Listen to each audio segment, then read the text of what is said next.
Baik, Assalamualaikum warahmatullahi wabarakatuh. Waalaikumsalam warahmatullahi wabarakatuh. Apa kabarnya rekan-rekan semua? Alhamdulillah, luar biasa. Allahu Akbar. Ya, masih semangat kan? Masih. Ya, oke. Baik, sebelum kita mulai kegiatan desiminasi budaya positif, alangkah baiknya kita berdoa dulu menurut agama dan kepercayaan kita masing-masing. Semoga acara pada siang hari ini berjalan dengan lancar. Berdoa dimulai.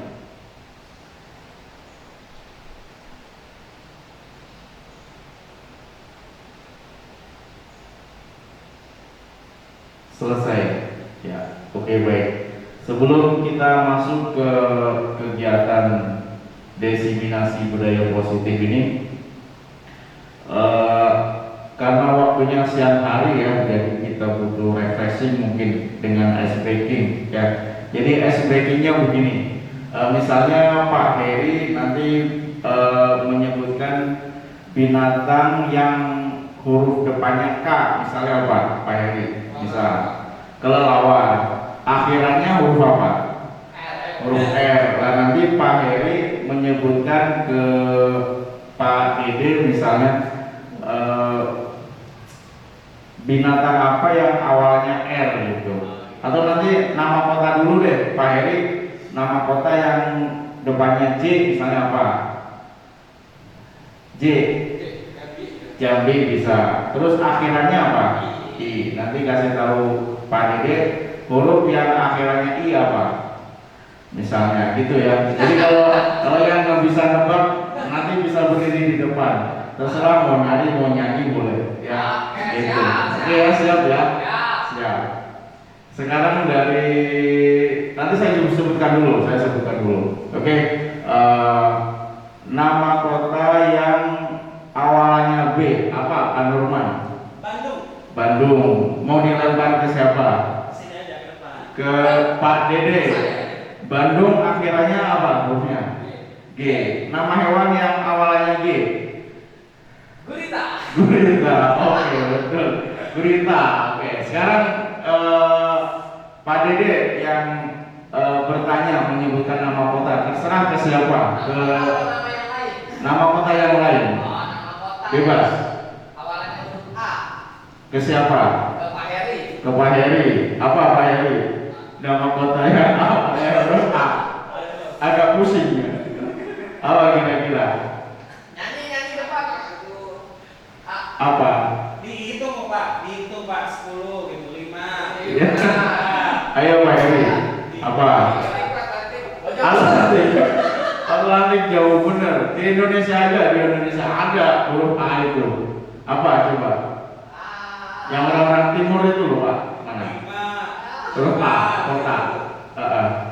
3 2. Aman itu A. Nyanyi nih Pak. Bisa. Ya, habis. Ya, oke. Nggak apa-apa. Sekarang mau ngapain? Pak Heri mau ngapain? Ya udah. Di depan aja deh, maju ke depan. Pak ini maju ke depan. Ya, maju ke depan. Ya. Mau apa? Pancasila. Ya boleh. Pancasila ada 5. Pancasila 1. Ketuhanan yang Maha Esa. 2. Kemanusiaan yang adil dan beradab. 3. Persatuan Indonesia. 4. Kerakyatan yang dipimpin oleh hikmat kebijaksanaan dalam permusyawaratan kebangsaan. 5. Keadilan sosial bagi seluruh rakyat Indonesia. Oke, terima kasih. Oke, satu lagi ya. Silakan Pak Heri menyebutkan ke siapa? Terserah bebas. Ke Pak Reno. Apa pertanyaannya? Masih kota masih sama. Dari A boleh. Nama kota yang awalnya dari A. Ambon. Oke, betul. Sekarang dilempar lagi Mas Reno. Ambon itu berarti akhirannya huruf N. Nama hewan yang awalnya huruf N. Silakan ke siapa? Terserah. Ke Pak Nurman. Nama hewan yang awalnya huruf N. Apa? Pak Nurman. Pak Nurman. Nuri. Nuri guru, Pak. Oh, burung ya, burung. Oke, betul. Oke ya, itu ya bapak-bapak di sini nggak ada ibu ya. Jadi ice breaking itu biar relax lah, biar nggak ngantuk, ini kan suasananya siang ya. Oke, kita mulai saja diseminasi budaya positif. Di sini ada disiplin positif dan nilai-nilai kebajikan universal. Ya.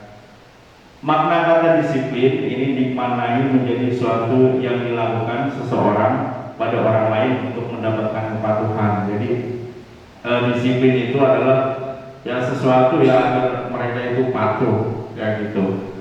Kemudian menurut Bapak Pendidikan kita, Bapak Ki Hajar Dewantoro ya, menyatakan bahwa di mana ada kemerdekaan, disitulah harus ada disiplin yang kuat. Ya, sungguh pun disiplin itu bersifat self disiplin, yaitu kata sendiri kita sendiri yang mewajibkan kita dengan sekeras-kerasnya, tetapi itu sama saja sebab jikalau kita tidak cakap melakukan disiplin diri, ya wajiblah penguasa lain mendisiplinkan kita.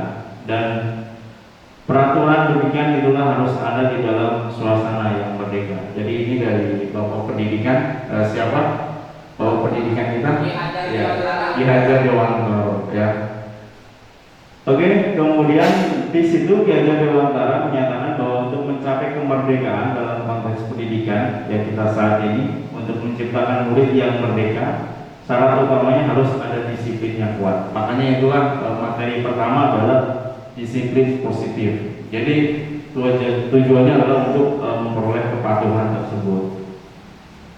Next, nilai-nilai kebajikan dari 6 institusi atau organisasi. Ya, yang pertama, boleh. Profil pelajar Pancasila. Ya, ini di profil pelajar Pancasila ya Pak Nurman. Ngajar kelas 10 nggak Pak Nurman? Enggak ya. Mungkin nanti di kurikulum merdeka akan diajarkan profil pelajar Pancasila. Yang pertama adalah ini sudah sangat bagus.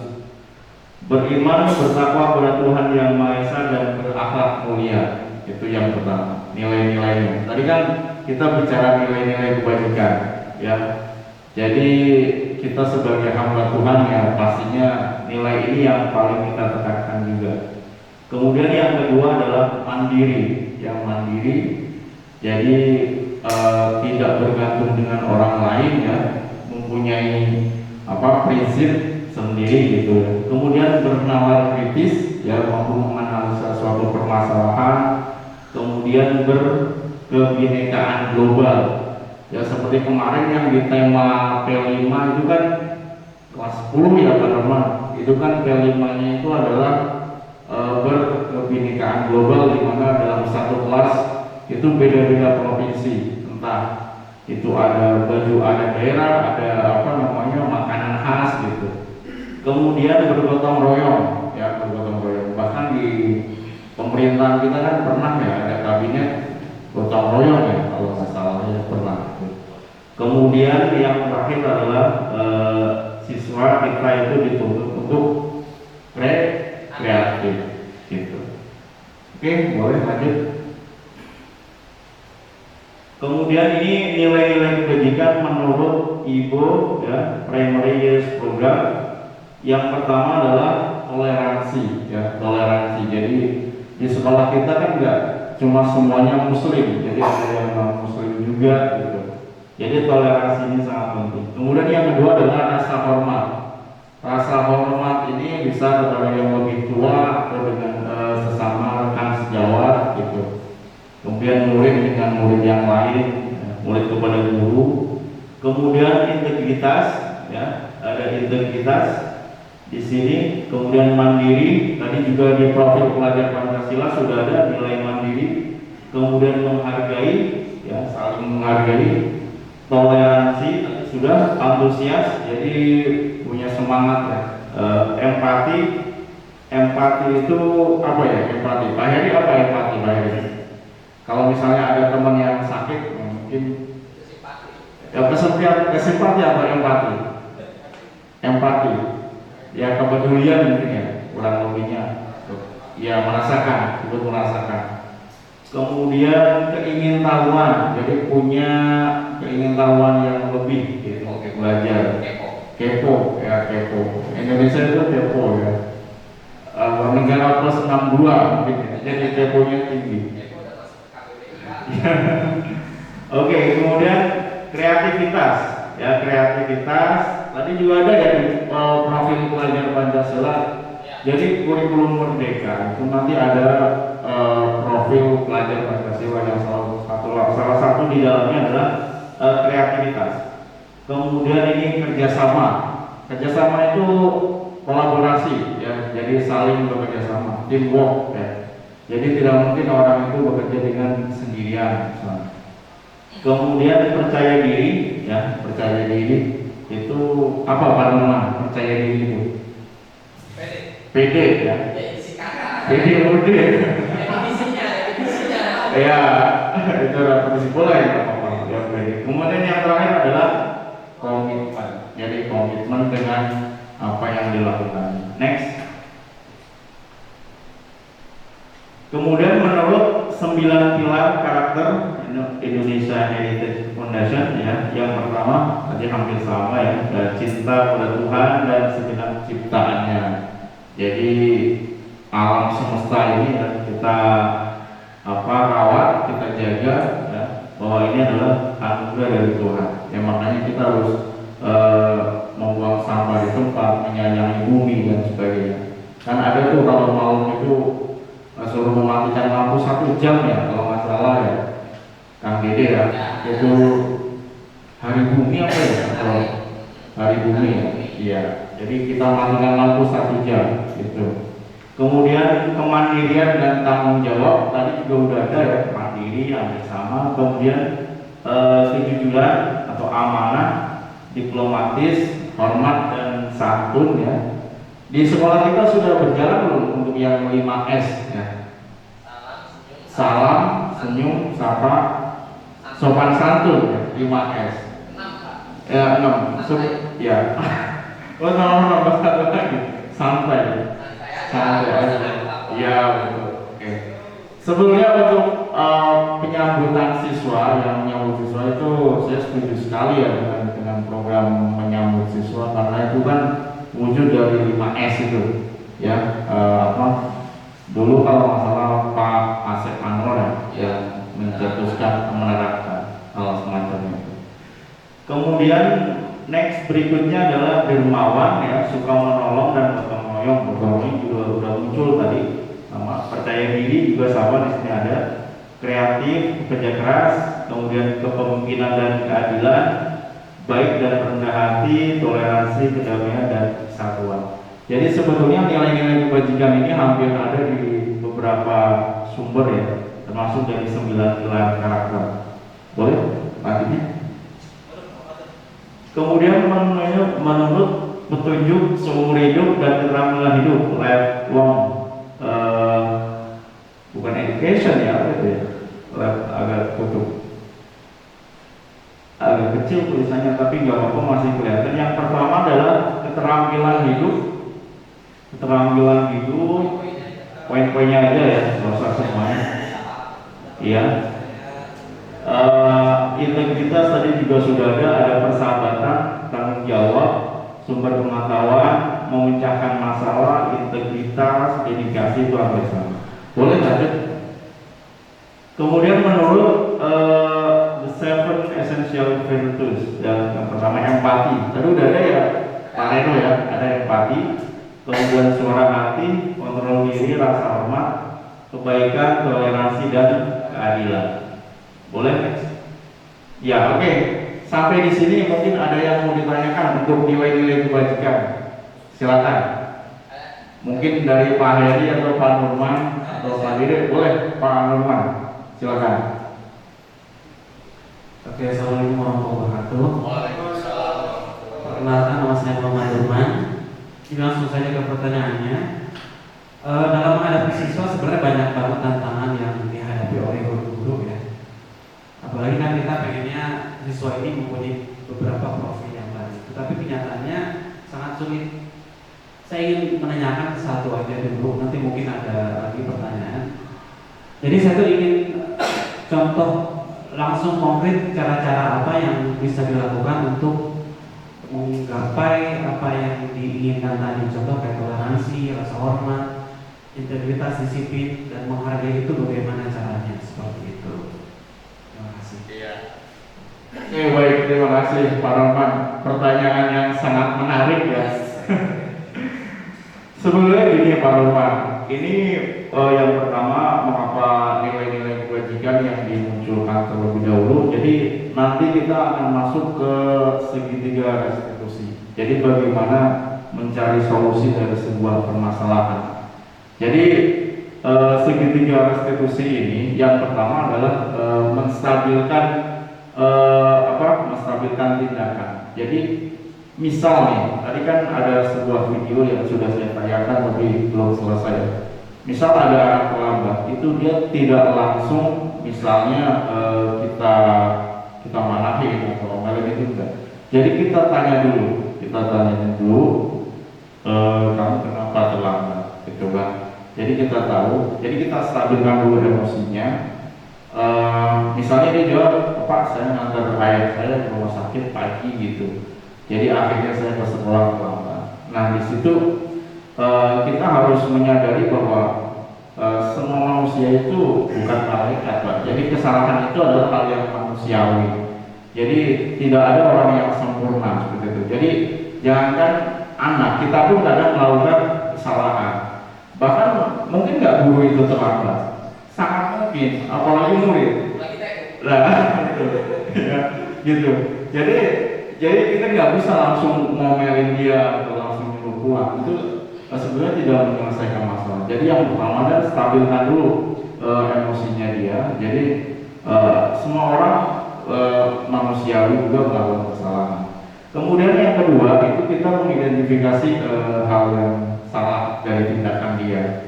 Ya misalnya, ya untung kamu bisa datang ke sekolah, artinya tidak membolos gitu, masih ada niatan ingin datang ke sekolah. Itu yang kedua adalah memvalidasi tindakan Pak. Jadi kita ajak dia dialog, diskusi. Nah setelah itu yang terakhir adalah menanyakan keyakinannya Pak.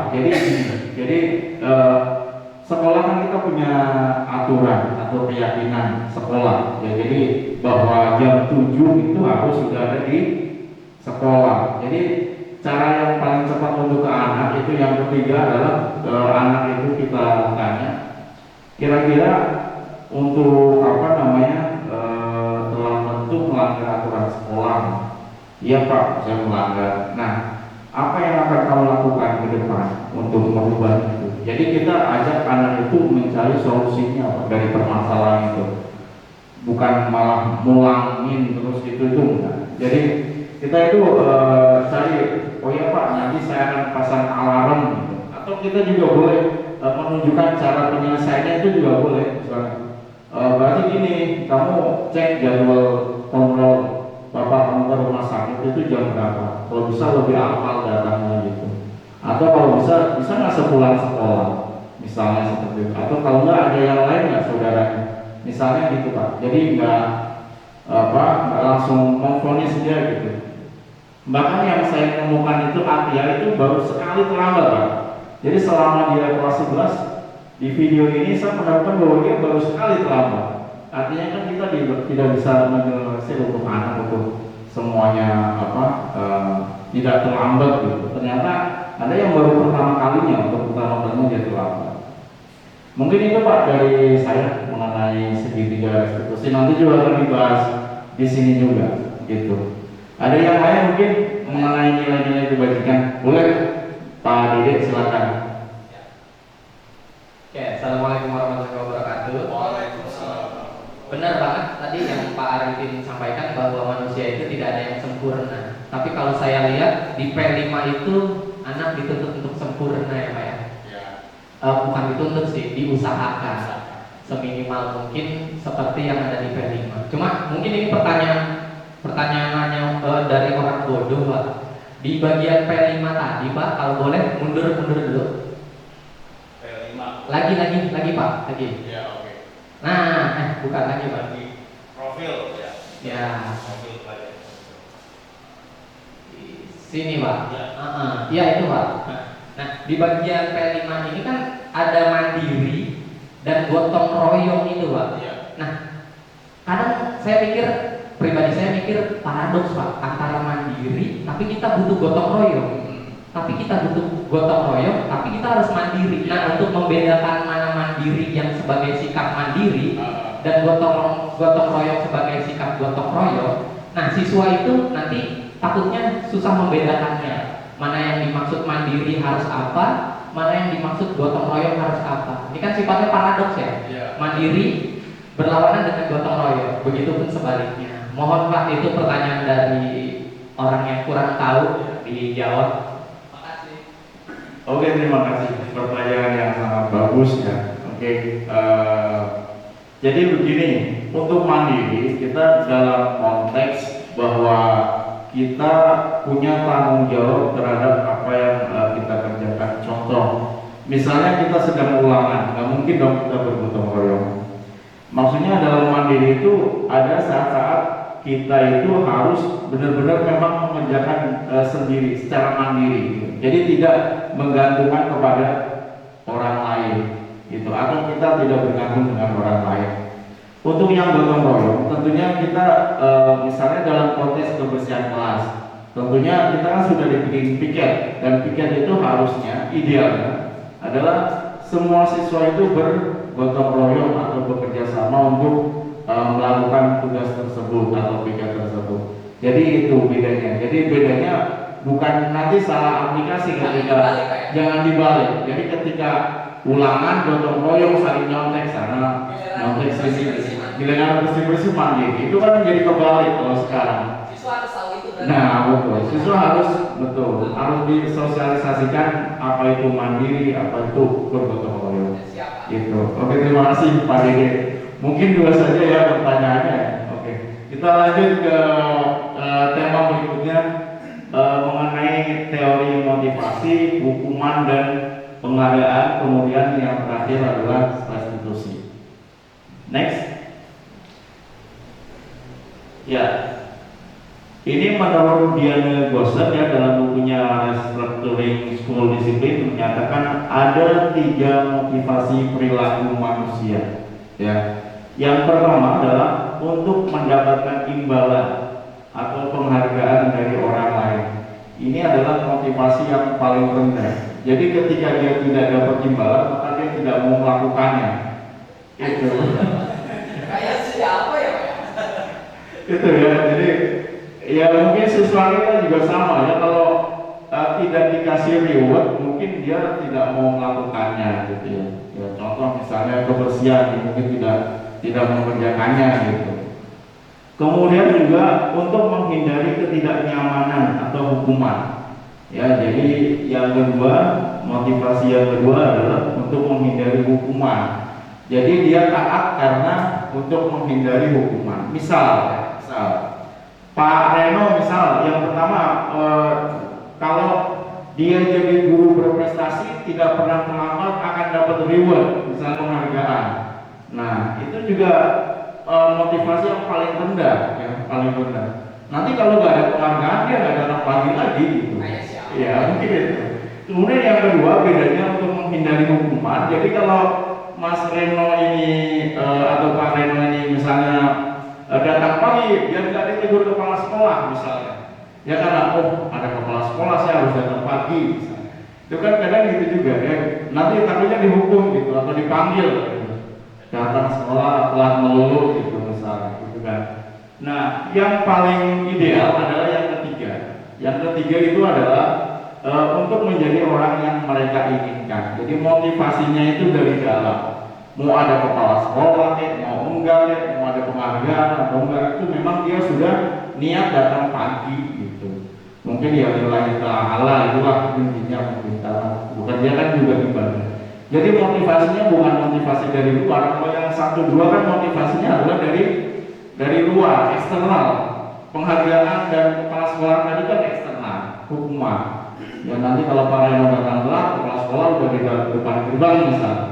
Gitu. Jadi itu yang ideal adalah yang nomor 3 ini. Jadi untuk menjadi orang yang mereka inginkan dan menghargai diri sendiri dengan nilai-nilai yang mereka percaya. Ya. Nilai-nilai itu nilai-nilai yang tadi ya, bisa nilai kebajikan, misalnya itu. Boleh lanjut? Ya. Oke, lanjut dulu. Sebelum ke sini ada yang mau ditanyakan mungkin mengenai tadi hukuman, kemudian penghargaan gitu. Kalau restitusi sih nanti terakhir mungkin ya.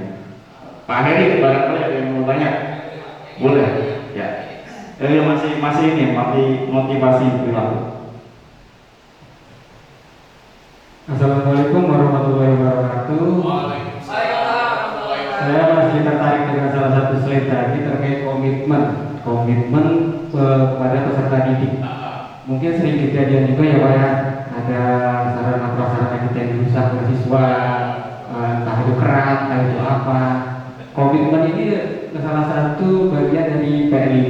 Mungkin cara apa sih cara atau praktek apa yang bisa diterapkan kepada siswa supaya komitmen merasa memiliki ataupun merasa bertanggung jawab atas sarana prasarana di sini bisa terbangun kepada siswa gitu, Pak. Apakah mereka bisa dilibatkan, misalkan contoh bersih-bersih lingkungan, mungkin bisa diagendakan dalam seminggu sekali itu ada kerja bakti antar siswa gitu, salah satu contohnya. Mungkin Pak Arifin bisa menjelaskan. Terima kasih. Assalamualaikum warahmatullahi wabarakatuh. Waalaikumsalam warahmatullahi wabarakatuh. Ini pertanyaannya menarik-menarik ya. Oke, baik. Terima kasih Pak Heri, pertanyaan yang sangat bagus ya. Mungkin nanti bisa buat sharing ya. Saya juga ikut prihatin ya dengan kondisi siswa yang banyak merusak fasilitas sarana maupun prasarana gitu ya. Jadi mereka yang pertama selain belum komitmennya terbangun adalah rasa tanggung jawab dan rasa memiliki atau kalau bahasa Inggrisnya itu self belonging ya. Jadi belum merasa memiliki bahwa ini adalah rumah kedua untuk mereka selain di rumah sendiri. Saya rasa kalau mereka merasa memiliki bahwa ini adalah sekolah kita, maka mereka saya yakin akan menjaganya, bukan rusaknya, bahkan kita akan menjaganya mungkin itu. Kemudian yang kedua mengenai kebiasaan saya sangat setuju ya. Mungkin di sekolah kita nanti bisa diterapkan kebersihan, misalnya minggu sekali, minggu pertama sholat duha, nanti minggu kedua bisa untuk operasi semut atau kebersihan. Itu saya setuju sekali dengan Pak Heri ya. Kemudian juga selain itu peran wali kelas juga sangat penting ya. Makanya nanti akan dibentuk keyakinan kelas Pak Heri. Jadi ini sangat nyambung dengan materi yang hari ini. Jadi keyakinan kelas atau aturan kelas atau keyakinan sekolah itu adalah kesepakatan yang dibangun antara guru dan siswa. Jadi misal yang nanti kita akan melakukan piket kebersihan. Ketika ada yang tidak piket, apa konsekuensinya? Gitu. Entah itu misalnya nanti setelah pulangnya harus bersih-bersih sendirian atau seperti apa. Jadi anak itu diberitahu terlebih dahulu gitu. Jadi tidak langsung dipermasalahkan atau divonis atau di judgement gitu ya langsung, tapi harus ditabayun persoalannya apa sih gitu. Kemudian juga mengenai sarana ya mungkin karena ini adalah kewajiban semua warga sekolah, jadi bukan hanya siswa, mau dari pucuk pimpinan kepala sekolah juga harus jaga kebersihan bersama. Bahkan termasuk mungkin di cara kita adalah garda terdepan ya untuk membangun kebersihan sekolah gitu. Tadi saya sangat setuju, jadi warga sekolah harus kerja bakti misalnya untuk masalah kebersihan sekolah. Mungkin itu Pak Heri ya, mungkin sudah puas Pak Heri. Iya, nanti kalau mau puas nanti kita ngobrol lagi di belakang. Ya, gitu. Oke, next. Nah, ini yang tadi yang saya sampaikan, pembentukan keyakinan sekolah atau keyakinan kelas. Pak Nurman sudah bikin kesepakatan kelas bersama siswanya? Sudah pernah ya. Apa aja kesepakatan kelasnya? Oh lupa, ya udah. Nanti kita ingat dengan materi ini lagi ya Pak Nurman. Oke. Yang pertama adalah keyakinan kelas ini bersifat lebih abstrak daripada peraturan, ya, lebih abstrak daripada peraturan yang lebih rinci dan konkret, ya. Jadi dia lebih rinci dan konkret. Kemudian keyakinan kelas berupa pernyataan-pernyataan universal, ya, pernyataan-pernyataan universal. Misalnya gini, misalnya kita harus menghindari kalimat-kalimat negatif dalam membuat keyakinan kelas. Misalnya jangan membuang sampah sembarangan. Itu kan ada kata jangan, ya, jangan itu lebih ke negatif. Jadi kalau bisa buanglah sampah pada tempatnya. Mungkin itu akan lebih enak diterimanya. Jadi saya juga nggak tahu kenapa ya anak sekarang kalau dikasih jangan itu malah dia melakukannya gitu. Jadi kalau dilarang malah melakukan gitu. Jadi itu yang saya ini. Mungkin karena penerimaan dia ya dengan kata-kata itu dia merasa nggak ini gitu ya. Tapi mungkin itu bisa dilakukan sebagai tipsnya. Kemudian universal tadi udah. Pernyataan keyakinan kelas senantiasa dibuat dalam bentuk positif, kayak yang baru saya sampaikan tadi. Jadi dibuatlah dengan positif. Gimana ya kalau dilarang merokok, gimana positifnya kira-kira? Misalnya gimana, Pak Nurman? Kalau di pemain sendiri ada tuh, itu kalimat negatif bukan? Dilarang merokok, atau merokoklah di tempat yang sudah sediakan, atau gimana? Gak bisa ya? Oh ya, kalau mungkin kalau konteks sekolah nanti mungkin bisa ini ya, lebih dibikin yang positif. Misalnya jangan berlari-larian di koridor atau di teras. Nanti bisa diubah dengan apa kira-kira? Berhati-hatilah. Ya. Nah, mungkin bisa gitu. Karena itu kita melarang untuk jangan berlari itu supaya dia nggak terpleset sebetulnya gitu. Misal gitu ya. Keyakinan kelas ini hendaknya tidak terlalu banyak. Jadi keyakinan kelas itu jangan terlalu banyak sehingga mudah diingat dan dipahami oleh semua warga kelas. Jadi nggak usah terlalu banyak untuk keyakinan. Cukup yang sederhana saja, tapi tidak usah terlalu banyak, tapi gampang diingat gitu. Keyakinan kelas ini sebaiknya sesuatu yang dapat diterapkan di lingkungan tersebut, ya. Jadi bisa ya sesuai dengan kondisi sekolah kita lah gitu. Ya, jangan yang diterapkan di SMA 1 Cibinong mungkin berbeda dengan daerah kita gitu. Kalau kita kan alhamdulillah sih sudah kota ya Pak ya. Alhamdulillah maksudnya sarana prasarana lumayan lah gitu. Di dalam perumahan yang elit mungkin ya gitu. Mall sebelahnya ada mall, terus market gitu. Infrastrukturnya mudah gitu. Jadi mungkin berbeda dengan daerah yang masih terpelosok atau terpencil gitu. Mungkin alhamdulillah setelah kita sudah ini tinggal kita bisa memanfaatkan potensi yang ada gitu. Kita di lingkungan yang strategis. Kemudian semua warga kelas ini hendaknya ikut berkontribusi atau berpartisipasi dalam pembuatan keyakinan kelas. Jadi keyakinan kelas ini guru dan murid gitu ya. Jadi saling bersepakat gitu. Jadi tidak sepihak dari murid atau dari guru. Oh ini aturannya itu enggak.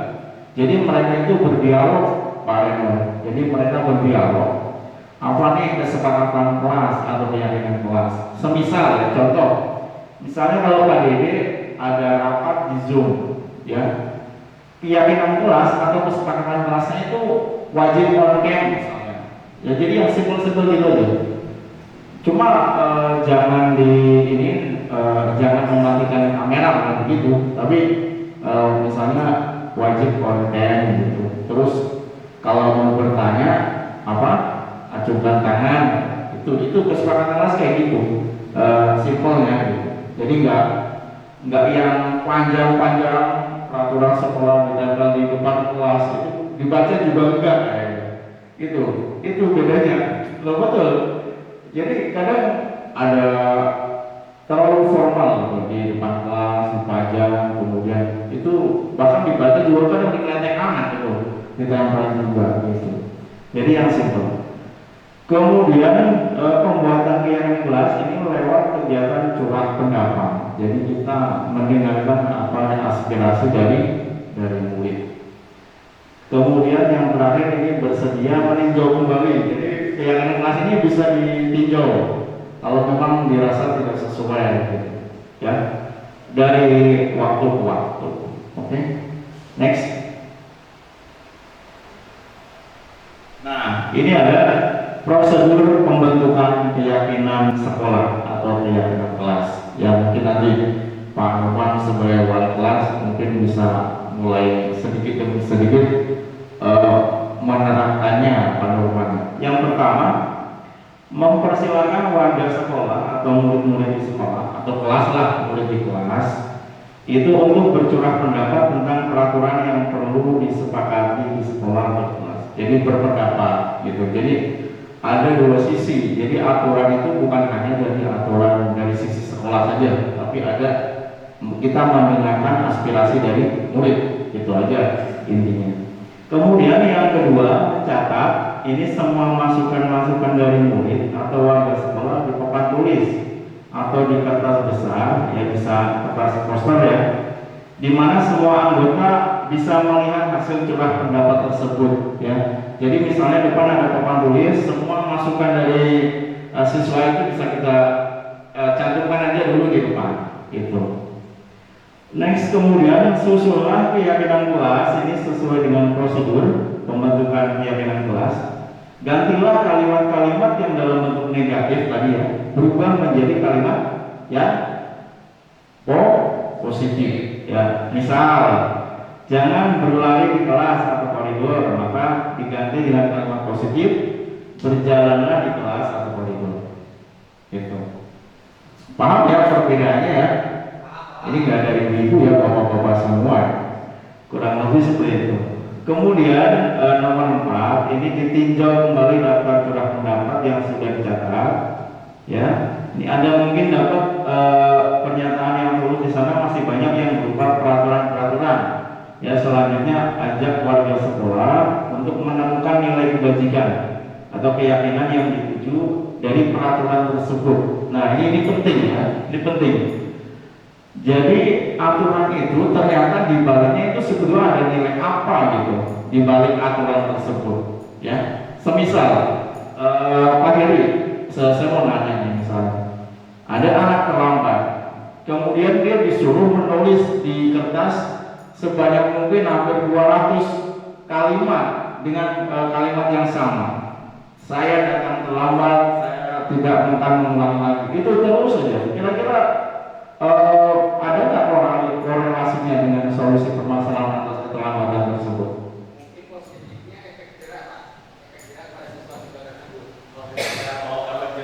Mungkin efek jerak pada siswa tersebut. Jadi ada semacam hukuman disiplin lah.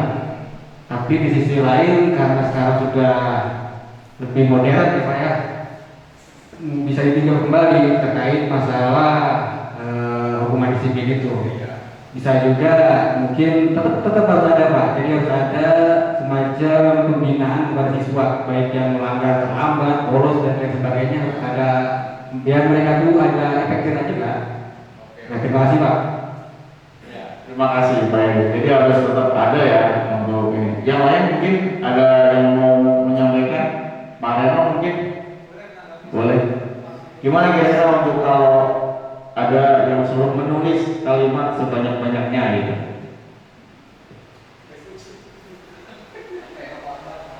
Oke, menanggapi sedikit soal bagaimana siswa yang terlambat harus menulis apa? Saya terlambat sebanyak 200 halaman.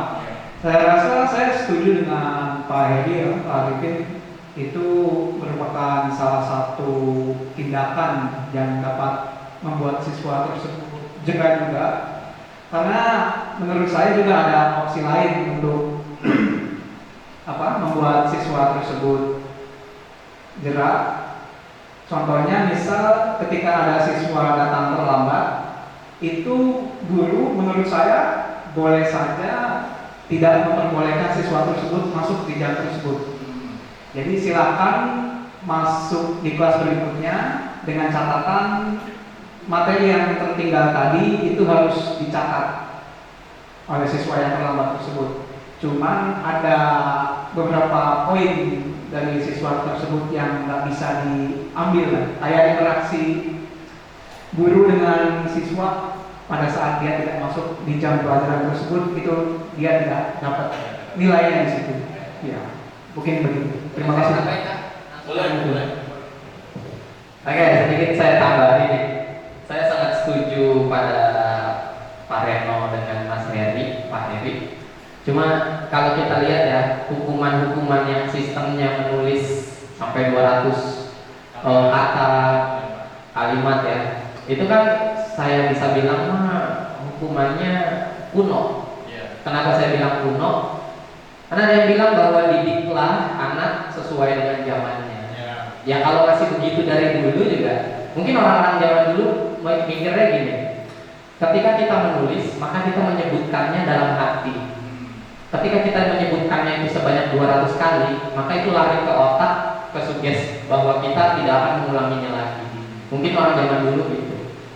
Tapi apakah itu masih relevan dengan zaman sekarang?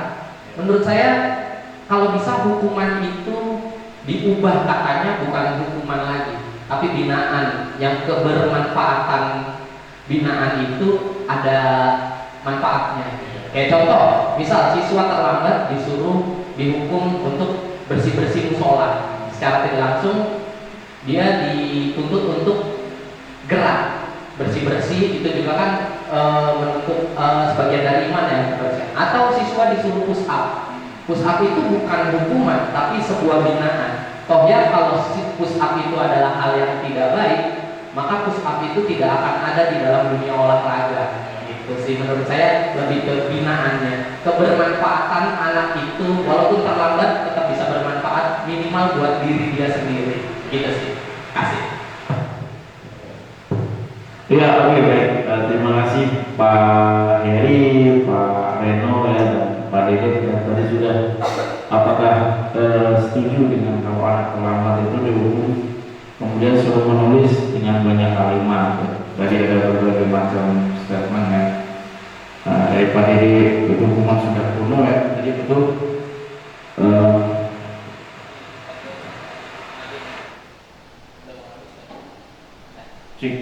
harus sesuai dengan kodrat dan zamannya. Itu betul, sangat sejalan dengan filosofi Ki Hajar Dewantara ya. Itu di modul 1.1 ya yang saya pelajari. Ya, oke.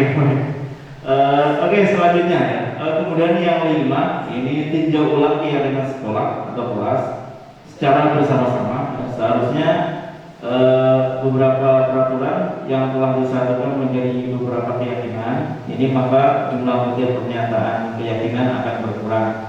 Sebaiknya keyakinan sekolah atau kelas tidak terlalu banyak, bisa berkisar antara 3 sampai 7 prinsip atau keyakinan. Bila mana terlalu banyak, maka warga kelas akan sulit mengingatnya dan akibatnya sulit untuk dijalankan. Jadi tidak usah terlalu banyak. Kemudian nomor 6 ini adalah setelah keyakinan sekolah atau kelas selesai dibuat, maka semua warga kelas itu dipersilakan meninjau ulang dan menyetujuinya dengan menandatangani keyakinan sekolah atau kelas tersebut. Ya, jadi Pak Doman mungkin kalau sebagai warga kelas nanti, jadi setelah keyakinan kelas itu jadi misalnya ya, itu maka misalnya yang pertama membuang sampah pada tempatnya, itu nanti harus ditandatangani oleh guru, oleh siswa.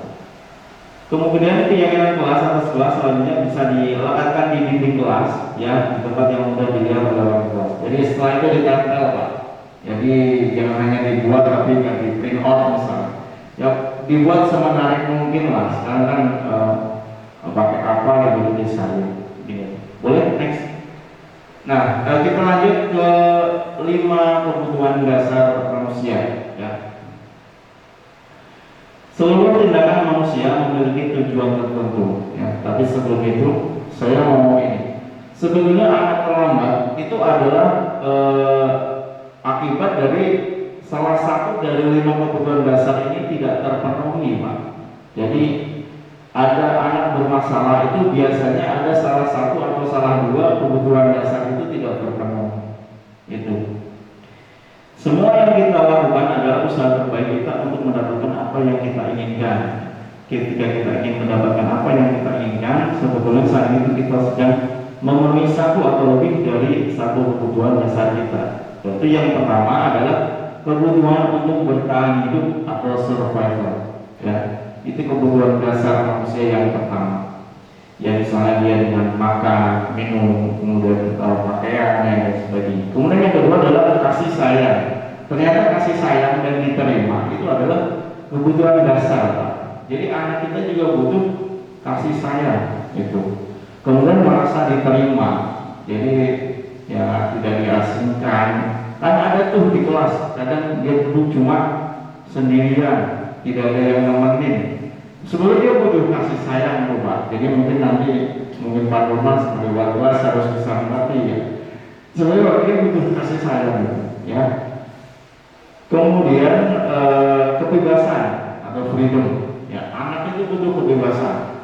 Jadi kebebasan dalam arti yang bukan kebebasan sebebas-bebasnya bukan, tapi dia harus bebas berekspresi, ya bebas menyalurkan minat dan bakat.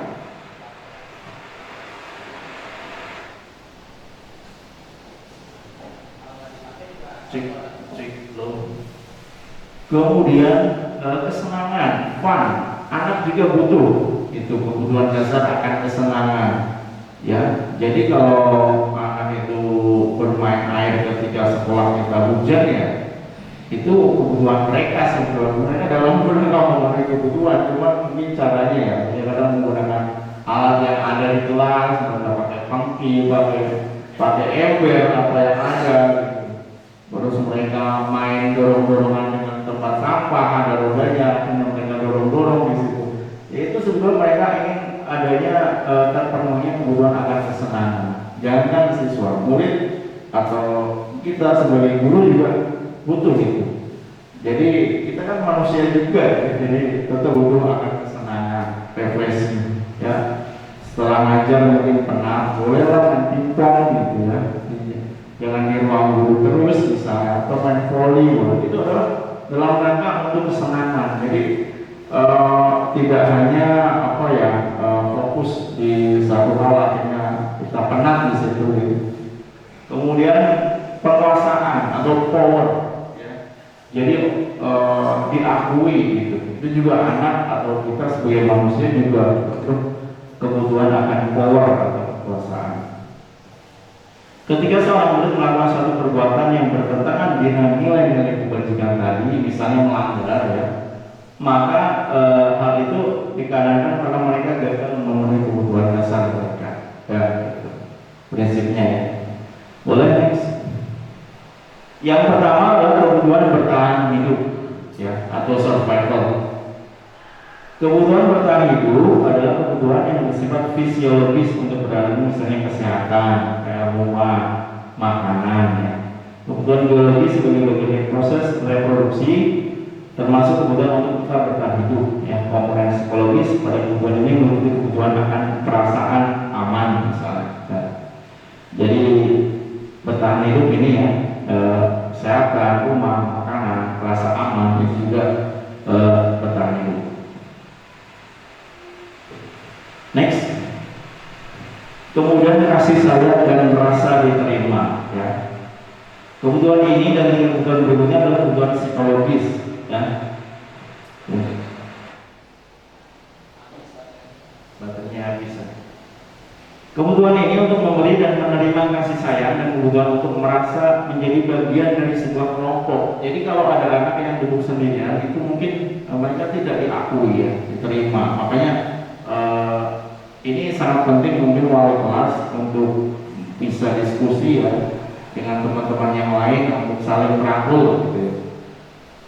Kemudian kebutuhan ini juga meliputi keinginan untuk tetap terhubung dengan orang lain seperti teman, keluarga, pasangan hidup ya, teman kerja, binatang peliharaan dan kelompok di mana kita tergabung. Misalnya ada komunitas lah, komunitas misalnya pecinta lari misalnya. Itu juga bisa. Jadi kita kebutuhan akan diterima di kelompok tersebut, ya misalnya.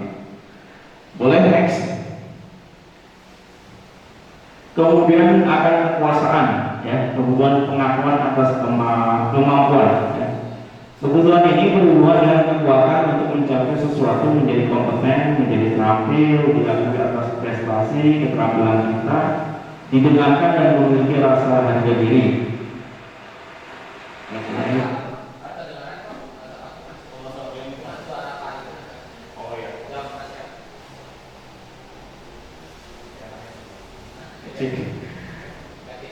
Ya boleh.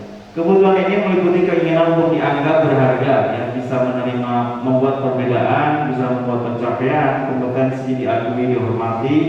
Ini meliputi self esteem dan keinginan untuk meninggalkan pengaruh. Ya biasanya kebutuhan akan kekuasaan. Ya. Oke, boleh next. Dan kebutuhan berikutnya adalah kebebasan. Ini adalah kebutuhan akan kemandirian. Ya, otonomi, memiliki pilihan dan mampu mengendalikan arah hidup seseorang. Boleh next. Yang terakhir adalah kesenangan atau fun. Ini kebutuhan untuk merasa senang. Ya. Kebutuhan akan kesenangan adalah kebutuhan untuk mencari kesenangan, yang bermain dan tertawa. Jadi kita juga sebagai guru itu berhak bahagia. Jadi jangan udah hidup sekali tapi merasa sengsara terus gitu. Ya kita berhak juga untuk bahagia. Ya, jadi bukan cuma siswa gitu.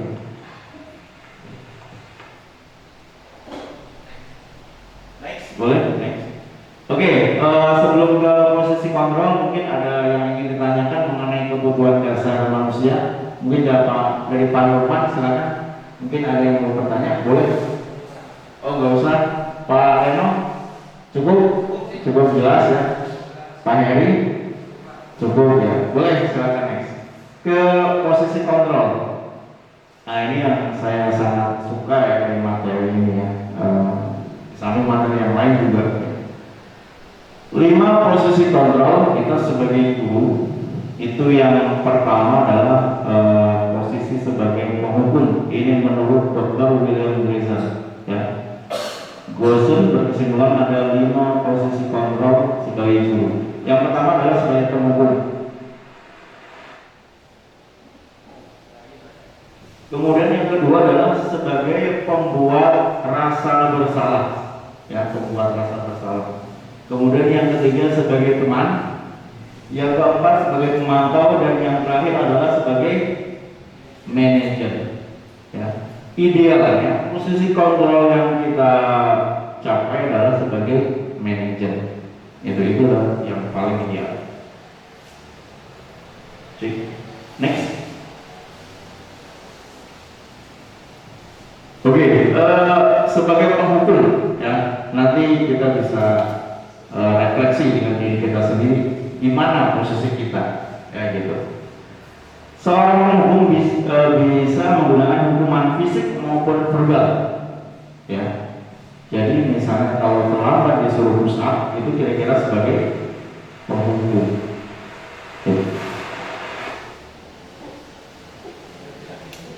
Mic-nya agak ini. Oke.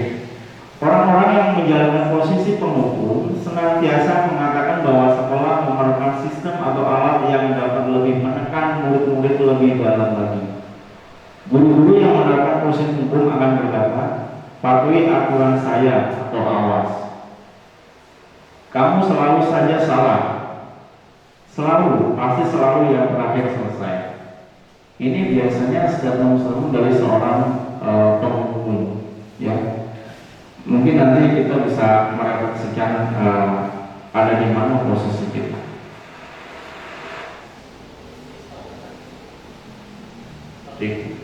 Hah? Gak mau? Lanjut. Gak usah. Jadi gini, untuk posisi penghukum, ya. Jadi ada beda hukuman dengan konsekuensi. Ya, tadi misal gini. Saya guru olahraga. Ketika saya sedang olahraga, anak ada yang terlambat masuk ke barisan ketika saya sedang pemanasan. Ketika dia misalnya saya hukum push up, itu hukuman atau konsekuensi? Konsekuensi. Kenapa?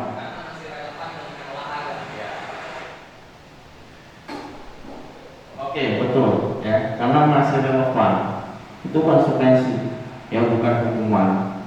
Kecuali beda lagi kasus ketika anak terlambat kita berusaha, itu hukuman atau konsekuensi? Hukuman, karena tidak ada relevansinya dengan ketika anak itu terlambat, gitu. Ya, mungkin paham ya, bapak-bapak ya. Oke, next. Yang kedua adalah posisi kontrol membuat merasa bersalah. Boleh silakan. Pada posisi ini, ya biasanya guru akan bersuara lebih lembut, ya seperti iba. Pembuat merasa bersalah akan menggunakan keheningan yang membuat orang lain merasa tidak nyaman, bersalah atau rendah diri. Kata-kata yang keluar ini biasanya, ibu sangat kecewa sekali dengan kamu nak. Berapa kali bapak harus memberitahu kamu ya? Gimana coba kalau orang tua kamu tahu kamu berbuat begini? Ya, biasanya itu ya kata-kata yang keluar.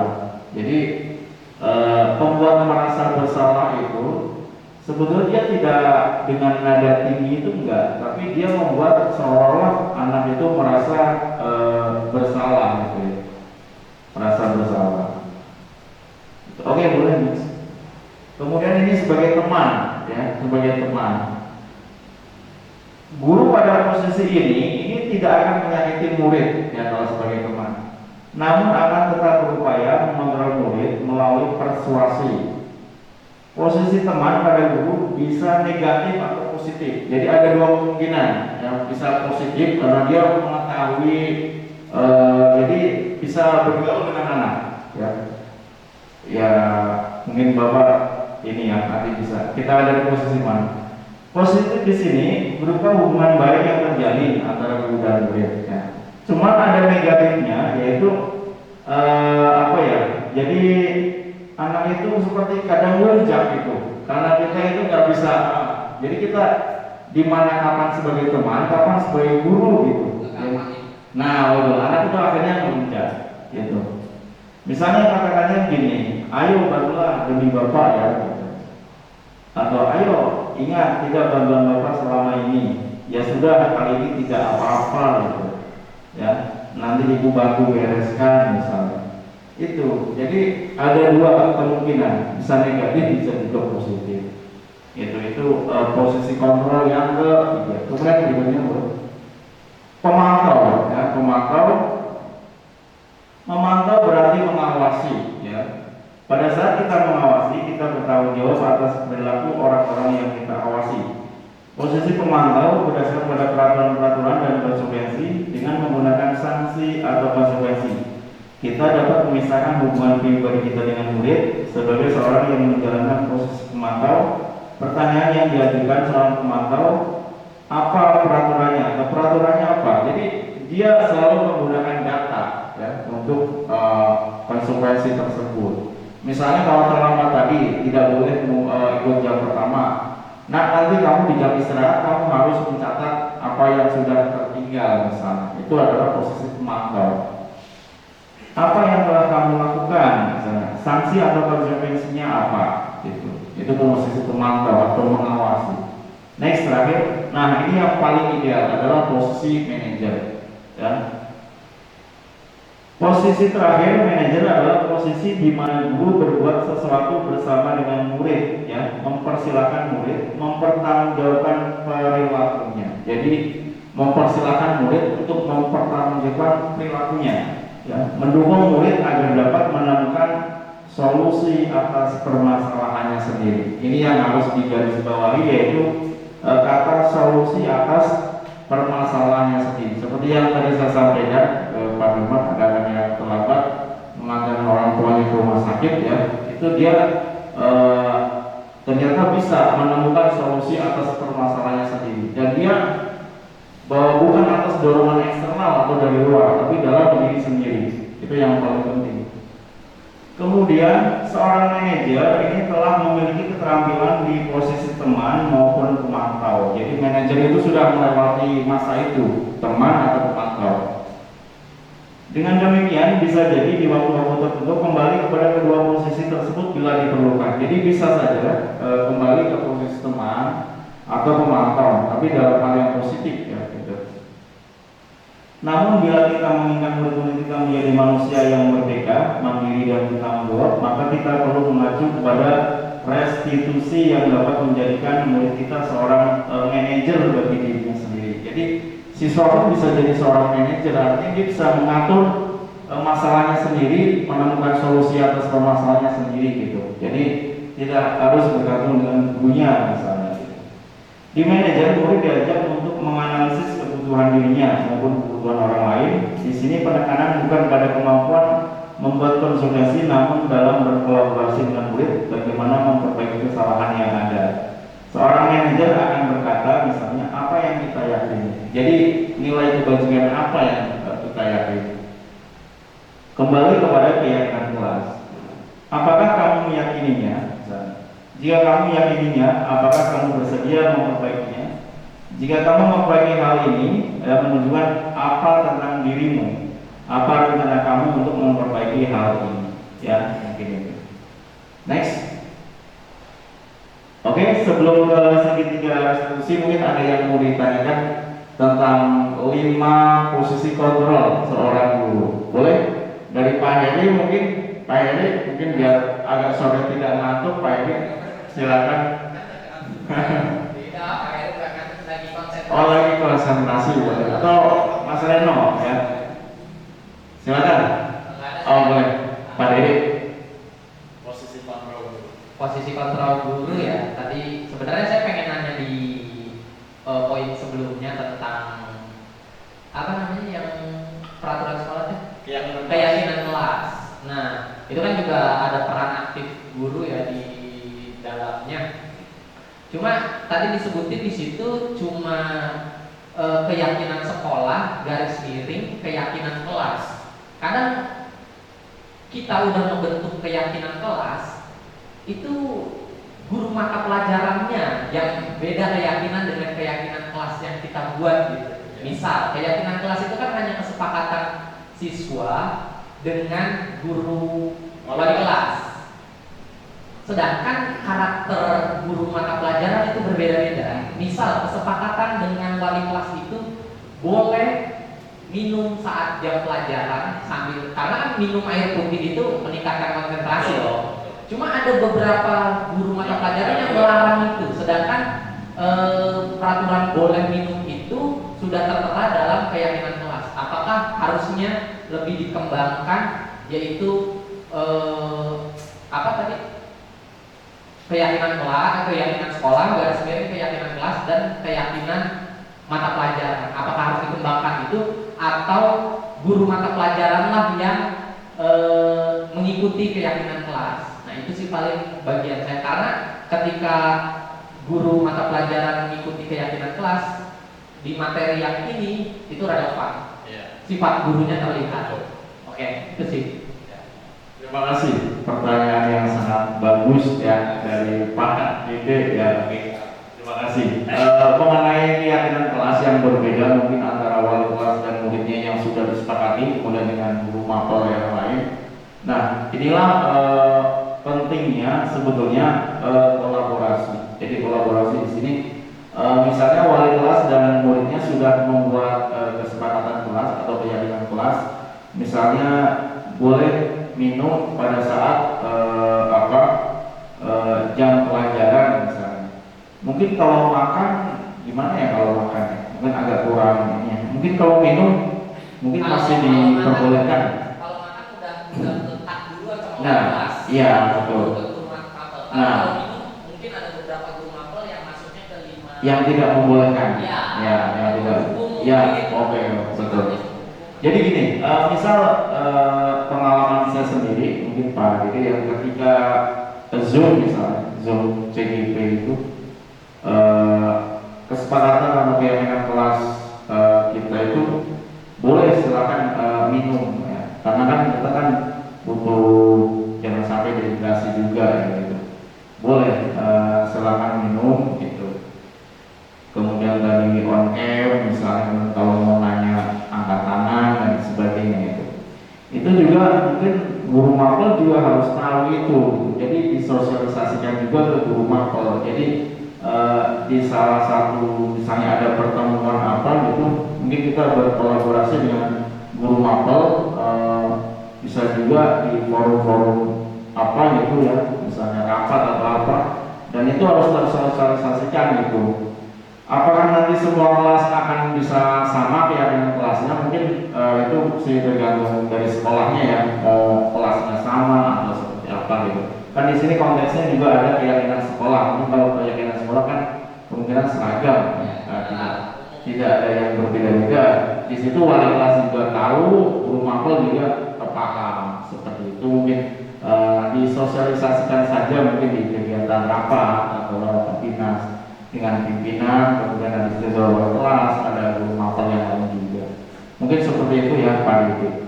Yang lain mungkin ada yang mau ditanyakan mungkin tentang posisi kontrol sebagai guru. Pak Heri, mungkin Pak Heri. Oh ya, oke. Kita lanjut aja ya, kita lanjut aja. Oke, sebelumnya ya, ini yang saya menjawab pertanyaan pertama banget dari Pak Nurman ya, mengenai solusi atas permasalahan apa saja yang ada di sekolah. Ini juga ada di PMM Pak Nurman yang dosennya itu ada. Segitiga restitusi. Saya juga baru tahu sekarang ini ya Pak, untuk masalah segitiga restitusi. Mungkin sebelumnya saya juga tidak tahu ya, termasuk posisi kontrol tadi. Mungkin kalau saya jujur masih banyak sebagai penghukum mungkin ya, kalau di posisi kontrol atau terima itu ya. Mungkin ada yang sudah meningkat dia sebagai teman, mungkin di antara teman-teman kita juga sudah ada gitu. Kemudian kita masuk ke segitiga restitusi. Ini juga hal yang baru buat saya. Mungkin kita sama-sama belajar ya bapak-bapak ini. Yang pertama adalah menstabilkan identitas yang tadi.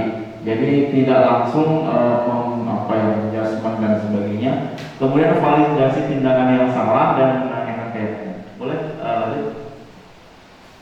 Yang pertama adalah menstabilkan identitas. Ya, ini saya menarik ya. Mungkin ini PR di kesiswaan juga bisa teratasi dengan masalah seperti ini dengan solusinya.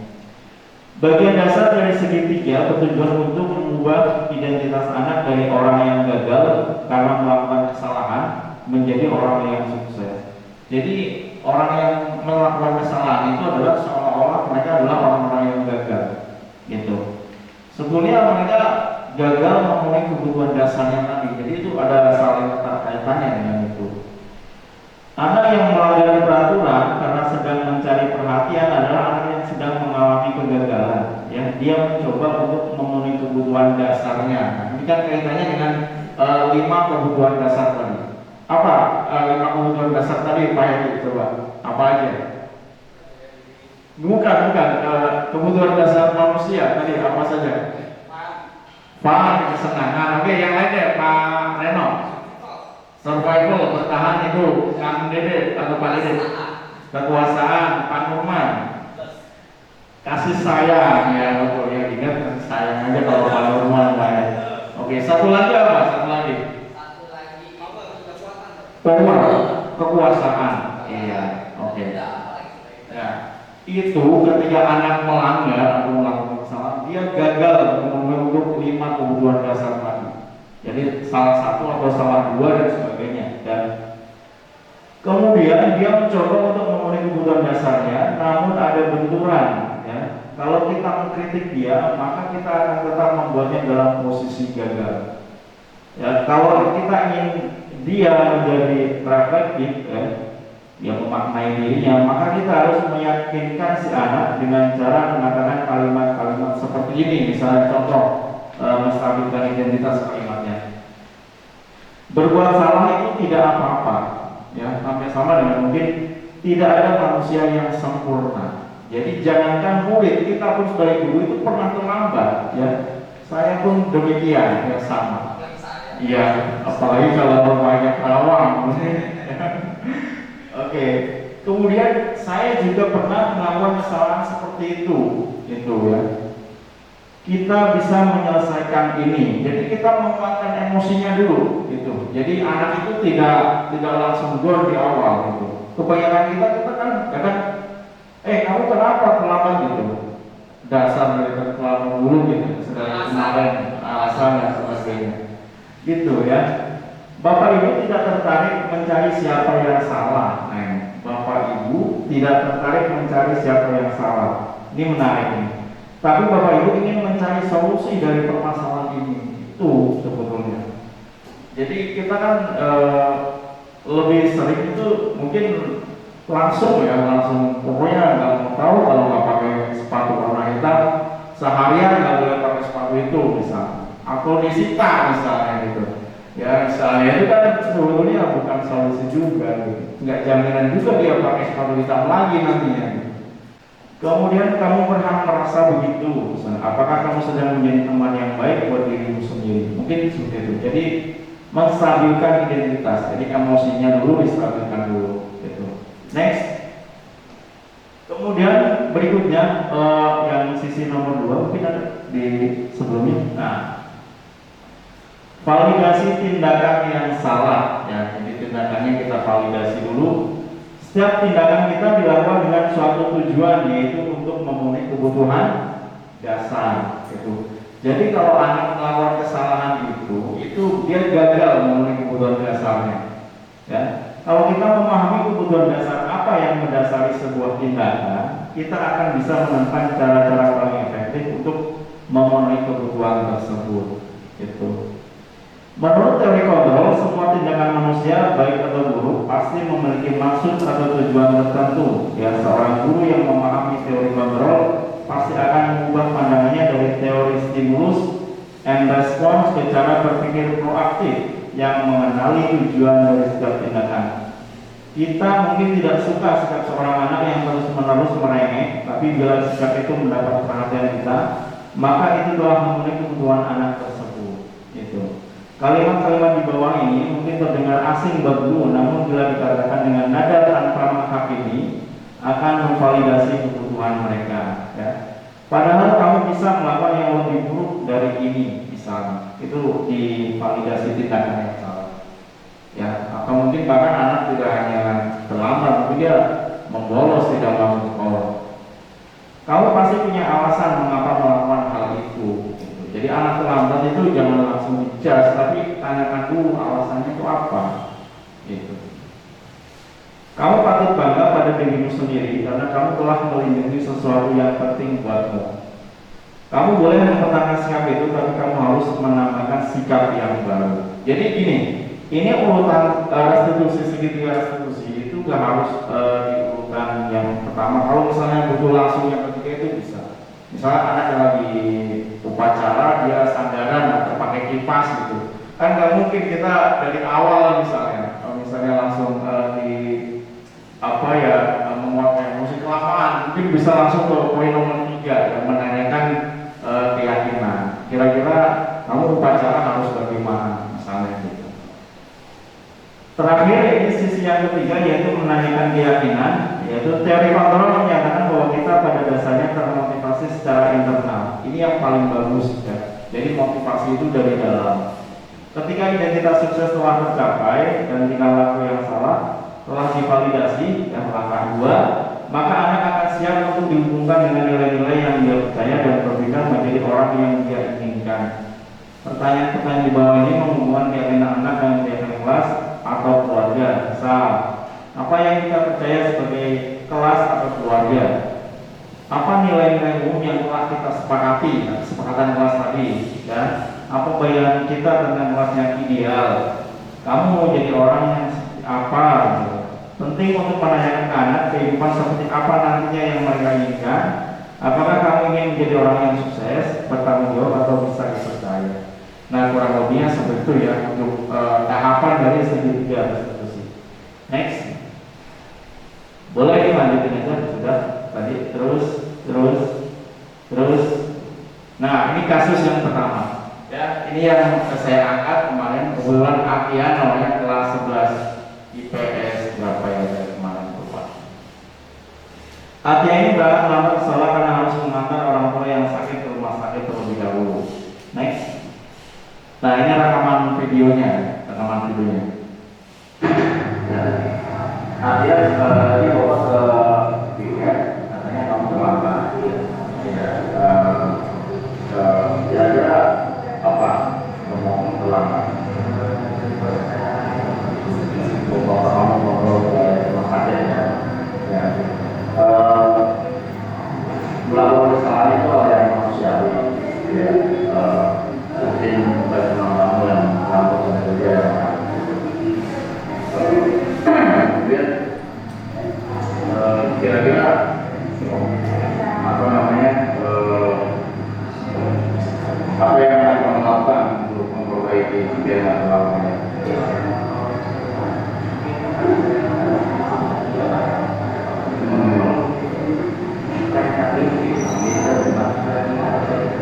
Iya.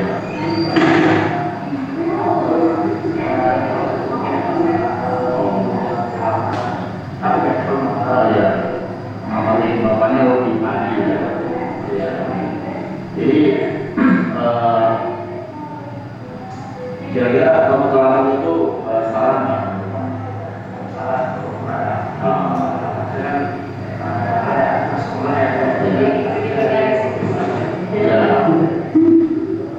Oke, berarti apa yang kamu yakini dengan kesalahan orang kamu? Solusinya nanti ke depannya mau bagaimana?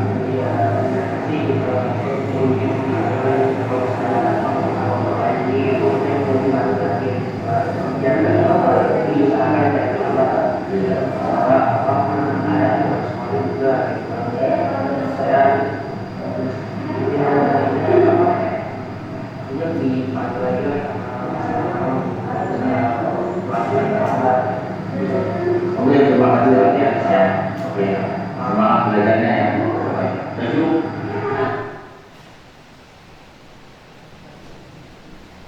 Ya, oke ya. Itu segitiga restitusi ya dengan aplikasinya. Mungkin ada yang mau ditanyakan mengenai segitiga restitusi ini. Ini materi terakhir ya. Silakan. Pak Norman, ngatur Pak Norman. Oh itu kopi ya. Restitusi ya. Ada Pak Reno boleh? Ya.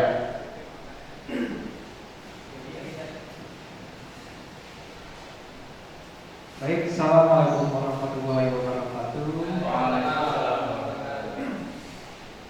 Saya mau minta pendapat Pak Arifin soal kebutuhan dasar.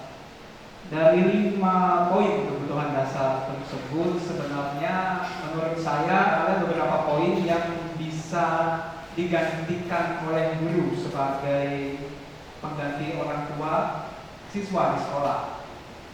Saya mau minta pendapat Pak Arifin terkait hal itu, setuju atau tidak bahwa ada beberapa poin kebutuhan dasar yang bisa digantikan fungsinya, sama ada yang tidak. Monggo, boleh dijawab Pak Arifin. Ya, oke, baik. Jadi guru itu di sekolah adalah konsepnya adalah orang tua kedua. Ya. Jadi kita itu di dunia pendidikan itu kita mengenal trilogi pendidikan. Ya. Yang pertama itu adalah keluarga. Ya. Keluarga, kemudian sekolah. Ya, sekolah itu bapak ibu guru. Kemudian satu lagi adalah masyarakat. Ya, masyarakat. Jadi siswa kita itu mengenai konsep kebutuhan dasar tadi yang ada 5 ya. Jadi misal guru itu sebagai orang tua ya tentunya ya hampir sama dengan orang tua di rumah. Jadi kita mencurahkan kasih sayang juga ke murid kita gitu ya. Jadi seolah-olah anak kita sendiri gitu ya. Kan rumah kedua adalah di sekolah. Gitu. Ya saya setuju dengan 5 kebutuhan dasar anak itu harus terpenuhi memang. Karena memang jika gagal memenuhi salah satu kebutuhan itu kan biasanya anak akan mencari perhatian. Ya misalnya dengan membuat kesalahan dan sebagainya. Itu setelah kita teliti biasanya mereka gagal dalam memenuhi kebutuhan 5 kebutuhan dasar tersebut gitu. Ya. Oke, ada pertanyaan lagi ya? Boleh cukup ya? Oke, baik. Mungkin untuk kegiatan diseminasi budaya positif untuk hari ini kita akhiri. Semoga ilmunya bermanfaat untuk kita semua. Kita juga saling belajar, ya, sharing gitu. Tidak bermaksud menggurui. Bapak-bapak mungkin saya yang lebih tahu duluan gitu. Kita hanya sharing ilmu saja. Terima kasih atas perhatiannya. Terima kasih atas waktu yang sudah diluangkan, ya. Kita akhiri dengan mengucapkan hamdalah bersama-sama. Alhamdulillahirobbilalamin. Terima kasih. Wabillahi taufiq wal hidayah. Wassalamualaikum warahmatullahi wabarakatuh. Ya, terima kasih. Maka mau melakukan aktivitas yang lain.